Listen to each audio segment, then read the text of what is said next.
Graça e paz, queridos jovens, queridos irmãos, queridas irmãs, sejam muito bem-vindos, sejam muito bem-vindas a mais uma aula no canal Conectados com a EBD, o seu canal de estudos bíblico-teológicos. Hoje, pela infinita misericórdia do nosso bom Deus, dando continuidade ao estudo das lições bíblicas da classe dos jovens do segundo trimestre de 2021, trimestre no qual estamos estudando sobre o cuidado de Deus com o corpo de Cristo, lições da carta do apóstolo Paulo aos Coríntios para os nossos dias. Especificamente, estudaremos a lição de número 8 para o dia 23 de maio de 2021, a impureza da igreja de Corinto, repreensões e exortações.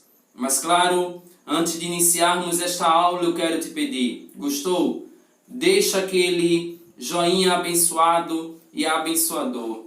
Faça os seus comentários e compartilhe esta aula com outras pessoas. Se ainda não se inscreveu no canal, inscreva-se agora mesmo e ative o sininho para receber as notificações de tudo que postarmos aqui. Sem mais delongas, vamos para o que interessa, vamos iniciar a aula de hoje.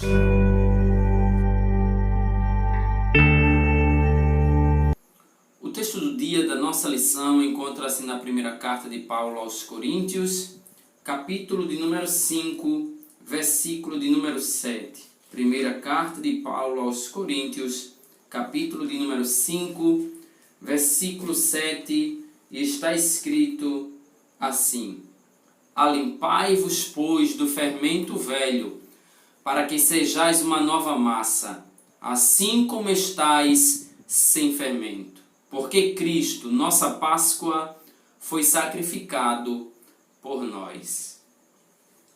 A síntese diz: a disciplina no corpo de Cristo é necessária para a restauração daqueles que cometem pecados. A leitura bíblica, o texto base da nossa lição, primeira carta de Paulo aos Coríntios, capítulo 5, versículo 1 ao versículo de número 13. Está escrito assim: Geralmente se ouve que há entre vós fornicação, e fornicação tal, qual nem ainda entre os gentios, como é haver quem abuse da mulher de seu pai. Estais inchados, e nem ao menos vos entristecestes, por não ter sido dentre vós tirado quem cometeu tal ação.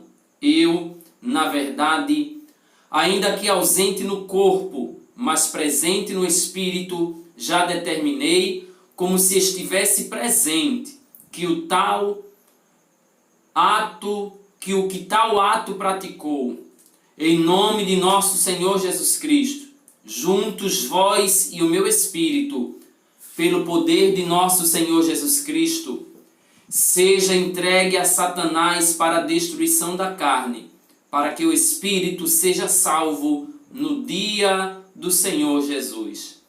Não é boa a vossa jactância, não sabeis que um pouco de fermento faz levedar toda a massa?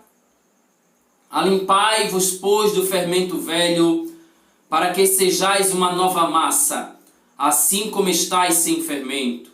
Porque Cristo, nossa Páscoa, foi sacrificado por nós, pelo que façamos festa, não com o fermento velho, nem com o fermento da maldade e da malícia, mas com os asmos da sinceridade e da verdade. Já por carta vos tenho escrito que não vos associeis com os que se prostituem. Isso não quer dizer absolutamente com os devassos deste mundo, ou com os avarentos, ou com os roubadores, ou com os idólatras, porque então vos seria necessário sair do mundo.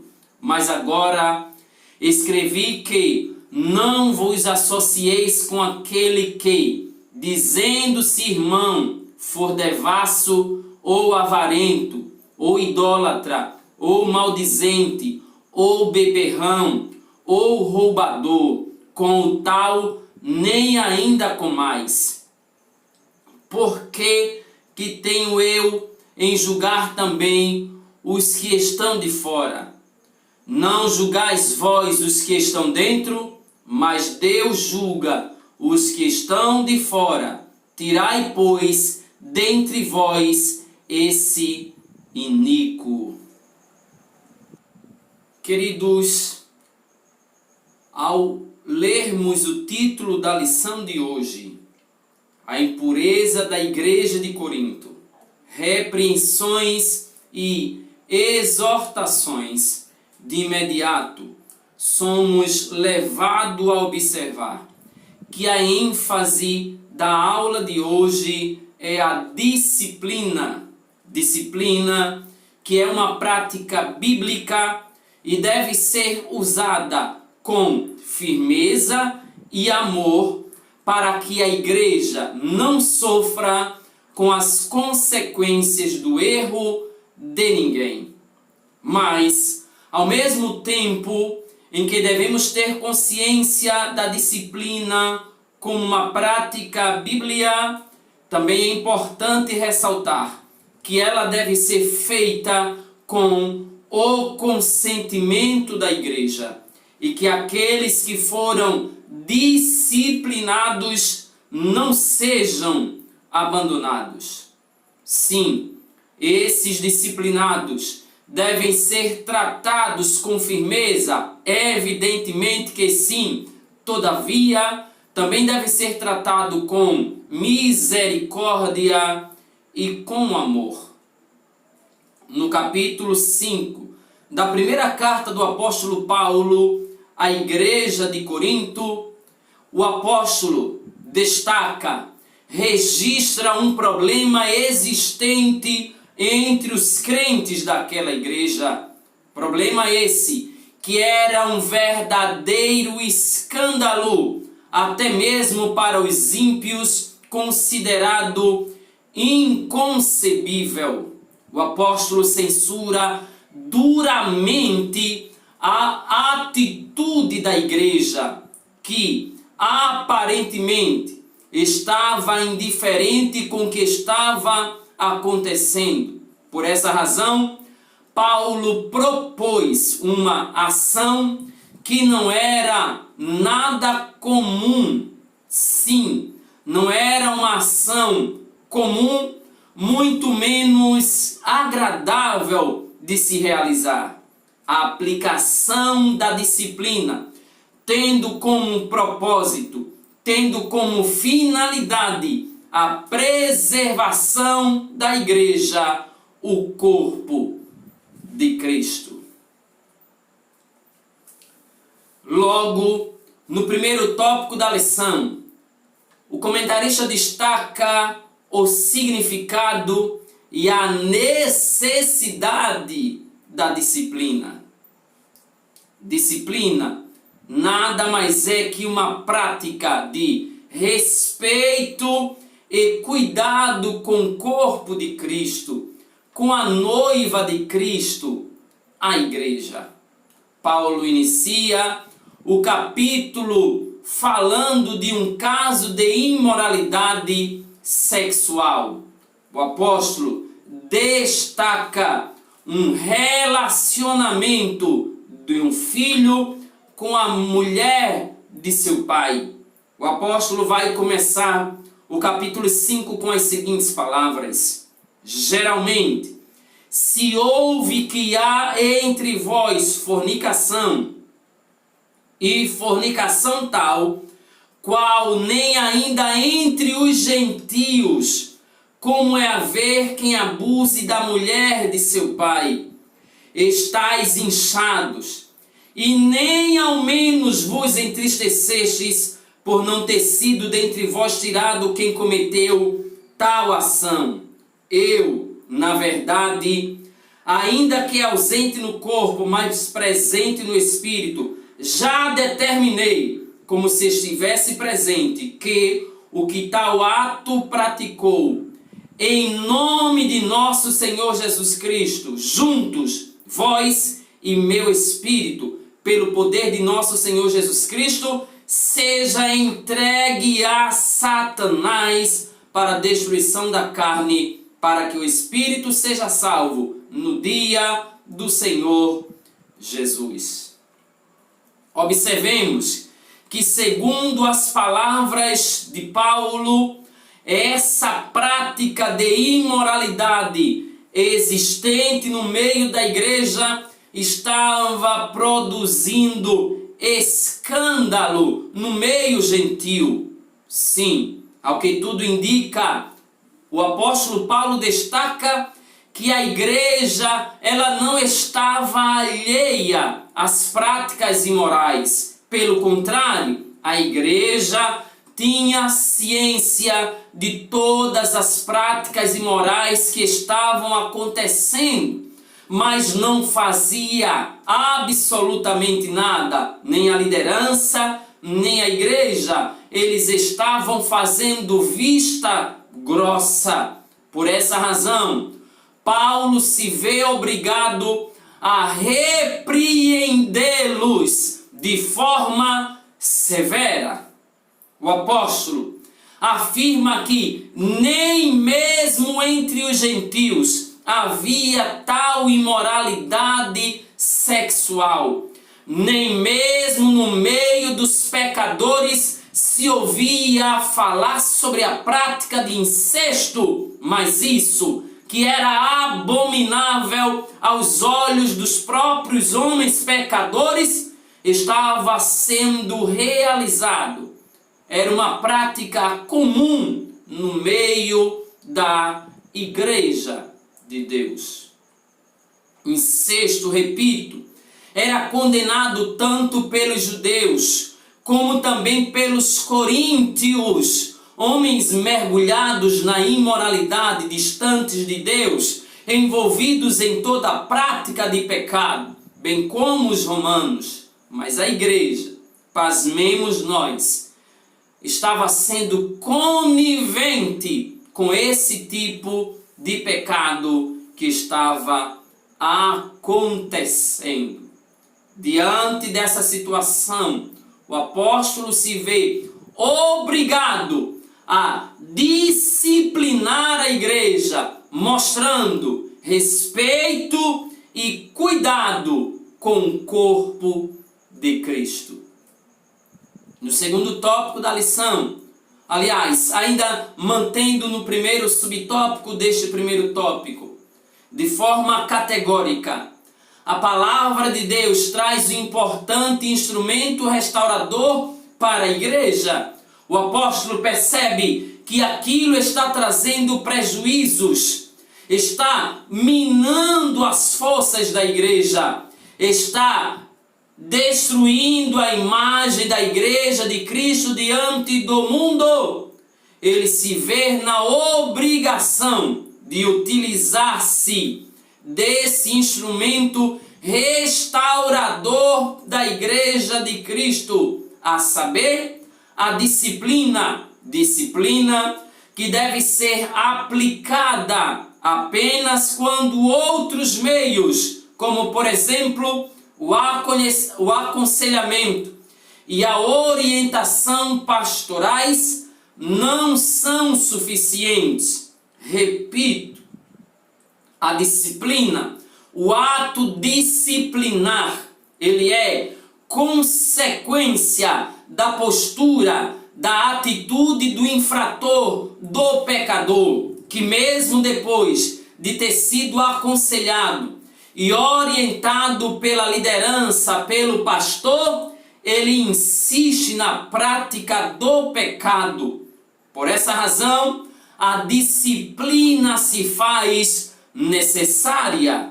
Entretanto, quando o caso revela uma atitude impenitente do pecador, definitivamente não há outro remédio senão a exclusão do infrator. Palavras duras, mas são palavras confirmadas, afirmadas pelo apóstolo Paulo.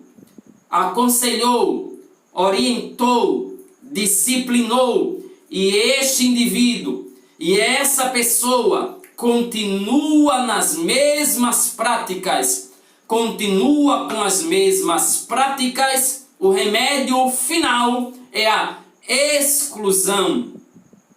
Além do mais, precisamos destacar também que, mesmo chegando a esse extremo de expulsar quem insiste na prática do erro, o apóstolo Paulo vai nos mostrar de forma clara, e nós precisamos entender que a disciplina não é definitivamente um ato de vingança, muito menos um ato para provar que se tem poder sobre o infrator. Não, a disciplina, ela é uma prática, uma atitude terapêutica que tem como finalidade a cura de um mal que esteja afetando a um membro e, consequentemente,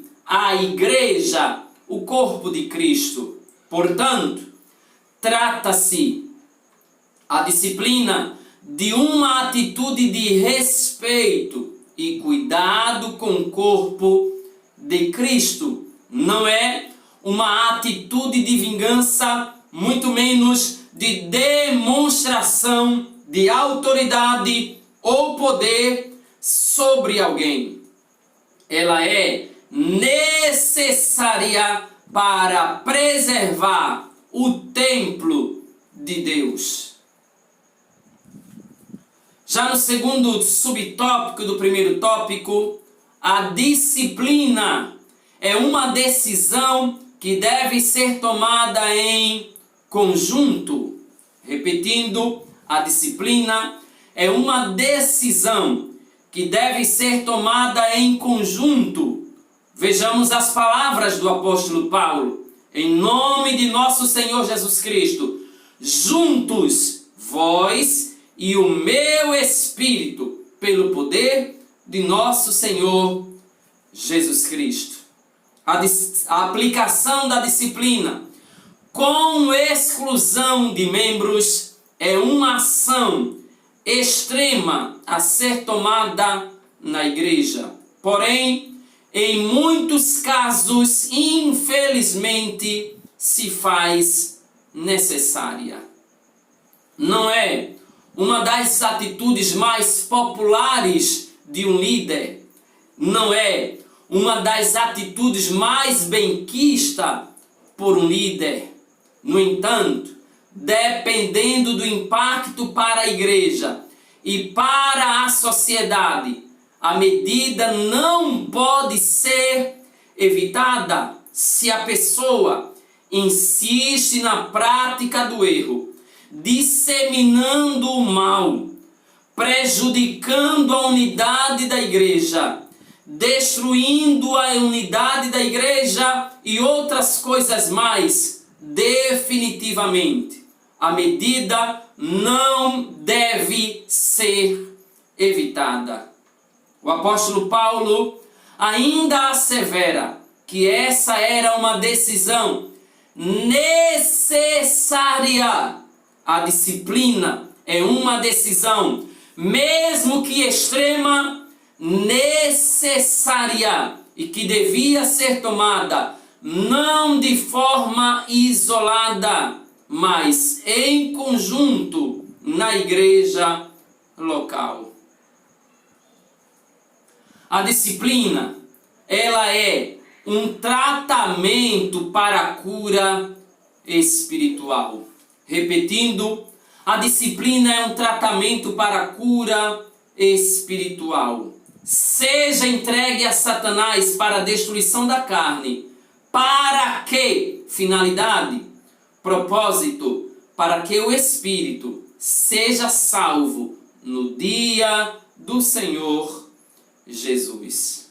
Sim, a disciplina tem o objetivo de curar, ajudar e restaurar quem cometeu um pecado escandaloso, principalmente. Eu vou repetir: Qual é o propósito do ato disciplinar? Qual é o propósito da disciplina? Não é envergonhar ninguém, não é evidenciar a autoridade ou poder por parte de ninguém sobre outra pessoa, não é uma atitude de vingança, não. O objetivo é curar, ajudar e restaurar quem cometeu um pecado. Nesse sentido, o apóstolo pode parecer muito severo ao ensinar que os crentes, que os cristãos não podem se associar com os que se prostituem. Olha as palavras do apóstolo Paulo. O cristão não pode se associar com as pessoas que vivem na prática da prostituição. Entretanto, convém lembrar que a sua intenção era preservar a igreja e restaurar a pessoa que se envolveu no escândalo. É claro que quando o apóstolo Paulo fala no texto de forma bem clara que os cristãos não devem se associar com os que se prostituem, ele está a se referir a quem vive na prática dentro da igreja. Afinal, como pregaremos para as pessoas que vivem nessa prática se não nos achegarmos a ela? Para com os que estão no mundo, nós devemos nos aproximar para pregar o evangelho. Mas para quem vive na prática do pecado dentro da igreja, o apóstolo diz que, se possível, não deveríamos sequer jantar, fazer nenhuma refeição ao lado dessas pessoas. Sim, essas são palavras duras, mas são palavras do apóstolo Paulo, versículo 11. Com o tal, nem ainda comais. A expressão na sequência do versículo 5, quando ele diz: seja entregue a Satanás para a destruição da carne, seja entregue a Satanás. Embora tenha causado muitas dúvidas em alguns leitores, o apóstolo Paulo deixa claro que a disciplina era para a destruição da carne. Não era para condenar o homem ao inferno, mas era para que ele depois pudesse reconhecer e se voltar para Deus, obtendo assim a salvação no dia do Senhor Jesus, conforme está na segunda parte do versículo 5. Logo, se o faltoso mudasse o rumo e alterasse o comportamento, depois de ser disciplinado, se ele entendesse que deveria se voltar para Deus de forma arrependida, mudando as suas práticas carnais e se deixando guiar, ser dominado pelo Espírito Santo, seu espírito certamente seria salvo. Assim, fica claro que a intenção do apóstolo não era descartar o pecador, mas salvar a sua alma. Já no segundo tópico da lição, veremos a disciplina como instrumento para a preservação da santidade da igreja de Deus. O apóstolo Paulo, para isso, ele faz uso de uma figura de linguagem chamada metáfora. Ele vai usar a metáfora do fermento velho nos versículos 6 e 7 do capítulo 5, dizendo: não é boa a vossa jactância. Não sabeis que um pouco de fermento faz levedar toda a massa? Alimpai-vos, pois, do fermento velho, para que sejais uma nova massa, assim como estáis sem fermento, porque Cristo, nossa Páscoa, foi sacrificado por nós. Para mostrar o quanto era nociva a atitude displicente e indiferente da igreja para com o caso grave de incesto que acontecia dentro da igreja, Paulo recorre a essa linguagem figurada da tradição dos judeus. Assim, alguns coríntios, em nome da liberdade, em vez de tratar o caso, orgulhavam-se disso. Sim, infelizmente eles orgulhavam-se disso. Então, o apóstolo Paulo usa a metáfora do fermento, que era proibido, terminantemente proibido na preparação da Páscoa. Aqui, ele utiliza a metáfora para exemplificar, dizendo que, assim como o fermento na preparação do pão faz crescer toda a massa, o pecado não tratado se alastra rapidamente na igreja, mas não é produzindo crescimento, mas é crescendo como uma gangrena, trazendo males, prejuízos, enfermidades e destruição à igreja de Cristo. Além do incesto, Paulo também se refere ao comportamento dos coríntios em relação ao orgulho e às facções. Paulo sabe que, tanto quanto essa prática imoral, indecente e pecaminosa do incesto, o orgulho dos coríntios e as facções existentes também eram semelhantemente e definitivamente prejudiciais à igreja do Senhor. Por isso, ele se vê obrigado a exortar a igreja quanto à pureza cristã.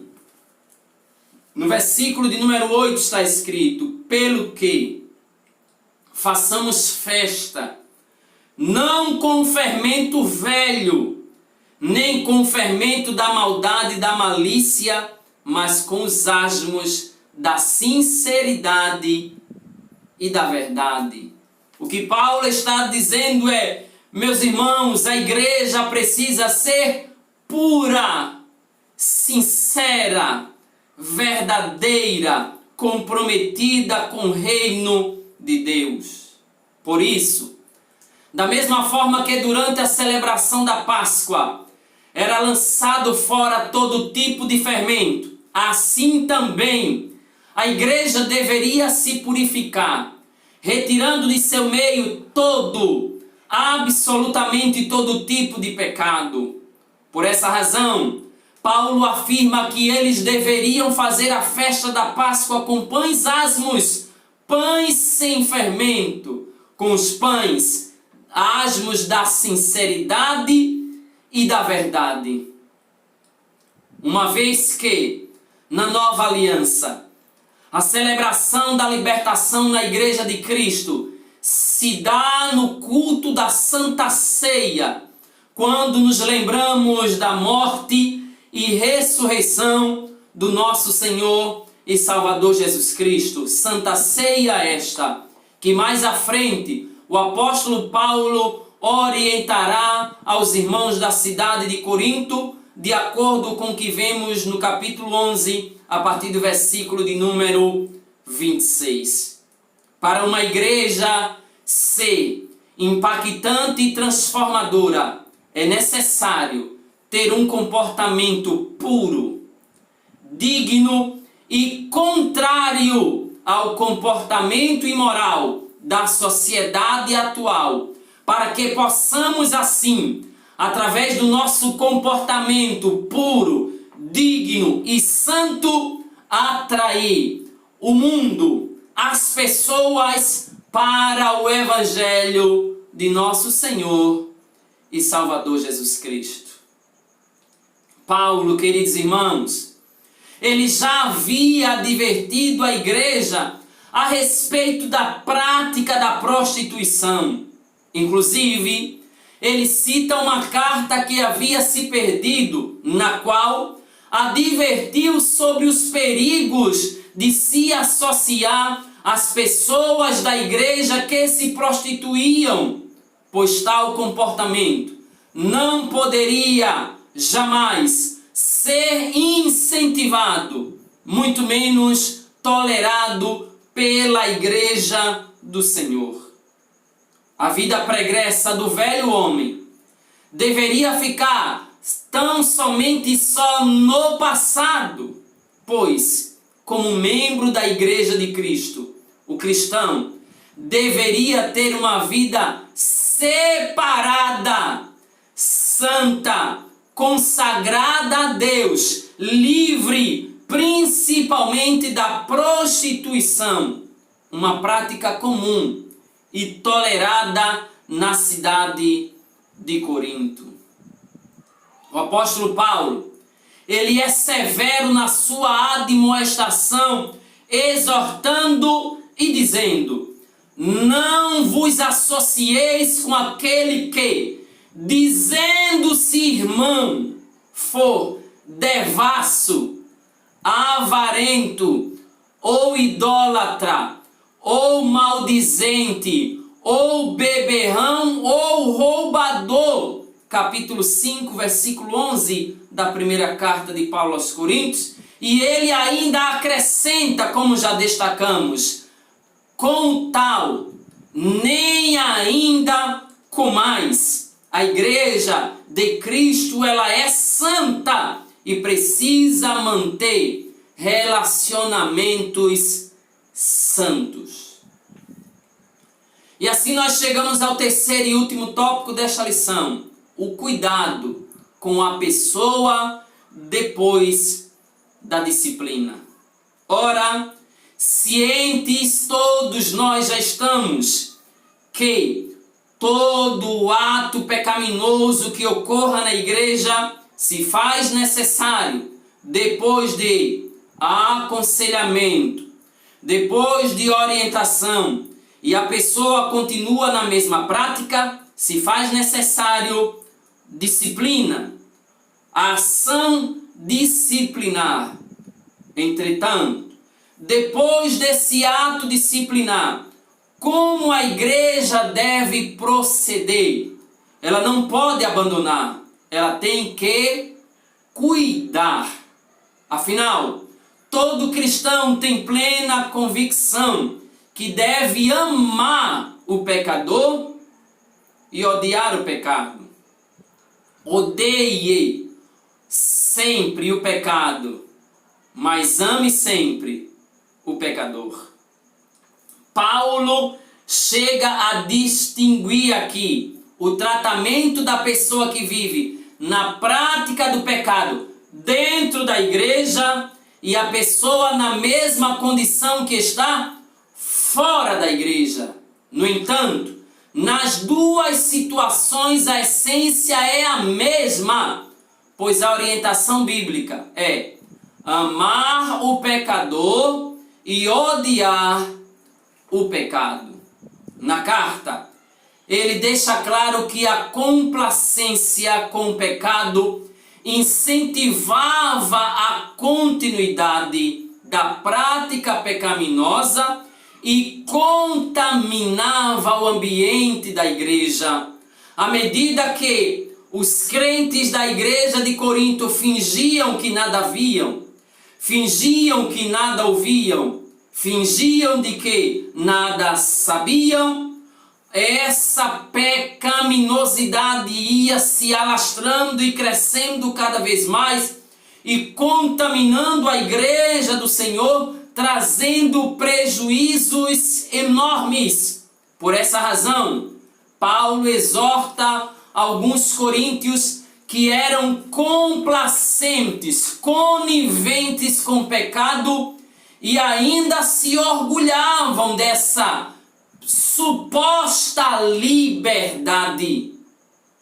Aliás, quando falamos dessa suposta liberdade, ainda tem-se nos dias de hoje cristãos que acham que podem viver do jeito que querem, fazer o que eles acharem conveniente fazer, mas a igreja não foi chamada para viver de acordo com o querer dos homens. Nós não fomos chamados para vivermos de acordo com os nossos pensamentos, mas devemos viver de acordo com os preceitos das Sagradas Escrituras que nos orientam a sermos santos, porque o nosso Deus, Ele é santo. Diante de tudo isso, Paulo recomenda um bom relacionamento interpessoal com as pessoas de fora da igreja. Paulo está dizendo: nós não temos como não nos relacionarmos com pessoas que vivam no pecado. Se quisermos fazer isso, devemos sair do mundo, porque isso aqui é impossível. Para todos os lados que nos voltarmos, estaremos estabelecendo relações com pessoas pecadoras. Isso é impossível. Mas ele vai dizer, é preciso manter um bom relacionamento pessoal e interpessoal com as pessoas que estão distantes de Deus, com as pessoas que ainda não entregaram suas vidas a Cristo, pois Paulo queria evitar que os membros vivessem isolados da sociedade. E além do mais, se eles buscassem esse isolamento, como a igreja faria diferença no meio de uma sociedade distante de Deus? Como a igreja pregaria o evangelho para essas pessoas? Como a igreja alcançaria essas pessoas para Cristo? Poderiam estabelecer essas relações pessoais, interpessoais, mas não serem influenciadas, mas influenciá-las para a glória de Deus. Os cristãos, eles deveriam viver como verdadeiras testemunhas do Evangelho de Cristo, como verdadeiros seguidores de Cristo na sociedade de Corinto, no meio da sociedade ímpia, pagã e pecaminosa de Corinto. Ainda pensando sobre o cuidado com a pessoa depois da disciplina, destacamos que a disciplina deve ser aplicada em um ambiente de perdão e graça. Glória a Deus. Isso aqui é lindo, irmãos. A disciplina deve ser aplicada em um ambiente de perdão e graça. Quem recebeu a graça de Deus e a autoridade de Deus para disciplinar o pecador, não pode se gabar, não pode bater no peito e dizer: eu disciplinei e disciplino quantas vezes eu quiser. Isso não é atitude cristã, porque a disciplina é um instrumento para estabelecer, que é usado com o objetivo de curar, restaurar, e em um ambiente de perdão e graça. Vou repetir, em um ambiente de perdão e graça. Pois é isso que nós aprendemos através do nosso Senhor Jesus Cristo.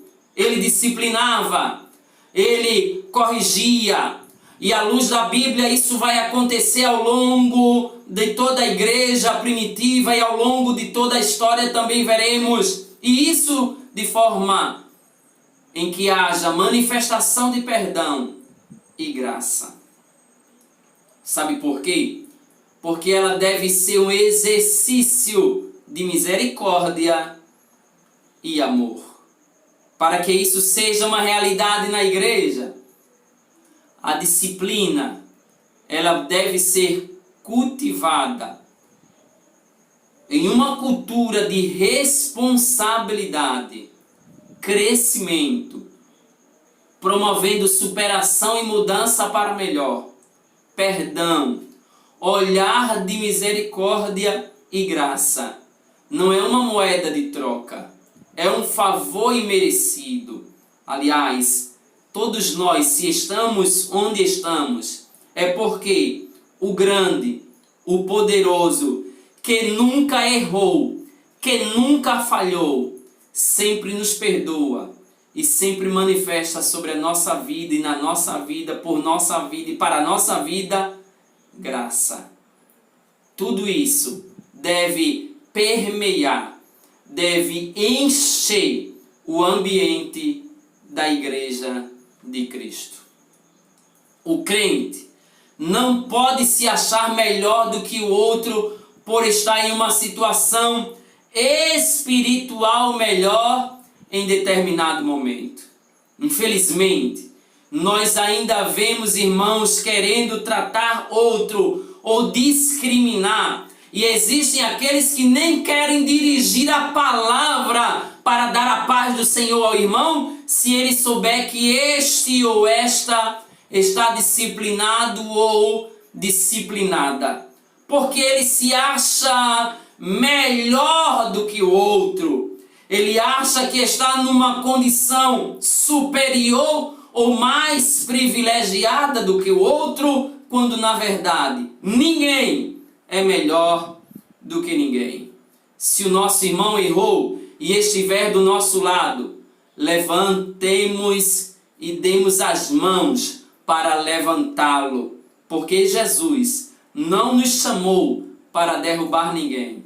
Pelo contrário, fomos chamados para levantar os que estão caídos, para que estes estejam de pé diante de Deus, para que amanhã eles também levantem outros que estão caídos e que porventura ainda cairão. Por isso afirmamos que a igreja tem a responsabilidade de proteger a reputação dos membros e evitar a exposição desnecessária deles e potenciais futuras fofocas.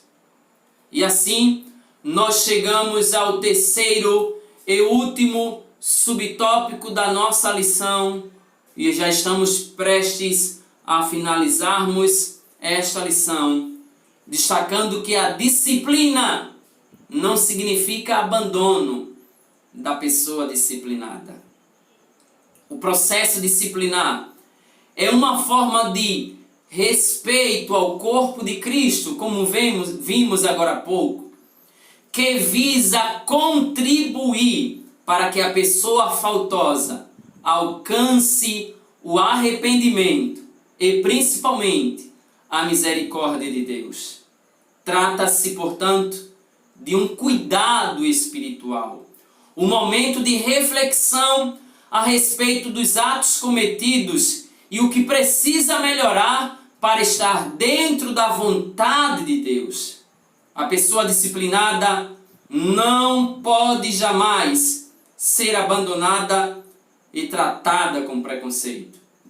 A ela, a igreja deve oferecer apoio. Apoio não por parte de qualquer pessoa, mas por pessoas maduras na fé, que conheçam a palavra de Deus e que tenham uma vida exemplar e que busque ajudar o irmão que precisa de ajuda. A disciplina, portanto, ela é uma forma de confrontar o crente que pecou e mostrar que, apesar de tudo, a igreja o ama e deseja vê-lo restaurado. A disciplina, ela é usada para mostrar que a igreja, repito, o ama, mas principalmente que Cristo não abriu mão dele, nem jamais abrirá. E assim nós finalizamos esta lição afirmando que a disciplina deve ser aplicada de acordo com amor e misericórdia. e deve ser empregada quando outros meios como orientação e aconselhamento e orientação pastorais não surtirem efeitos. Ela é um meio de preservar o corpo de Cristo e a santidade da igreja.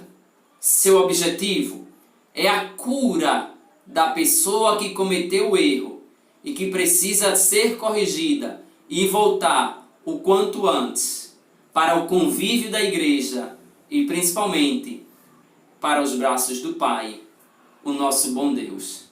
Dessa forma nós finalizamos esta lição, mas já marcamos o nosso próximo encontro, lição de número 9.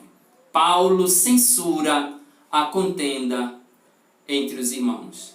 Muito obrigado, Deus te abençoe, a paz do Senhor e até a próxima.